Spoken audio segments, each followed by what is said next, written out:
কর্মযত সুন্দর ঈশ্বর আশীর্বাদ সর্বদা আমাদের মাথার উপর। আমি অ্যাস্ট্রো অভিজিৎ আজ আপনাদের কর্কট রাশি সম্বন্ধে একটু আলোচনা করব। কর্কট রাশি যেটি কালপুরুষের চতুর্থ ভাব, যার সিম্বল হচ্ছে কাঁকড়া এবং জলতত্ত্বের রাশি চর, চর রাশি, এবং এই রাশি বিশেষত উত্তর দিককে নির্দেশ করে এবং আমাদের শরীরের রক্তকে সে দেখে। কর্কট রাশির জাতক জাতিকারা বেশিরভাগই সময় কল্পনার জগতে ঘুরে বেড়ান এবং বিচরণ করতে থাকে এবং তারা সকলের প্রিয় হন এবং পরোপকারী।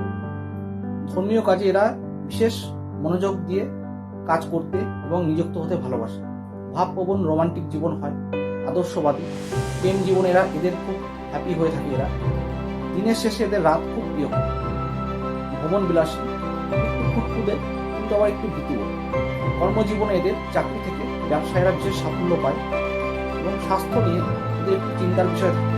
যেহেতু চন্দ্রের রাশি খুবই সৌম্য রাশি, এদের বিশেষত ঠান্ডা লাগার একটু ভাব থাকে এবং ঠান্ডা লাগার কারণে যক্ষা, হাঁপানি এবং মাইগ্রেনের সমস্যায় এরা প্রতিনিয়ত বা রোগের কারণে এদের শরীর নষ্ট হতে পারে। এবং কর্কট রাশির জাতকরা বিশেষত এদের সময় সাপেক্ষে এদের জীবনযাত্রার মান খুব ভালো হবে। ভিডিওটি ভালো লাগলে অবশ্যই শেয়ার করবেন। নমস্কার।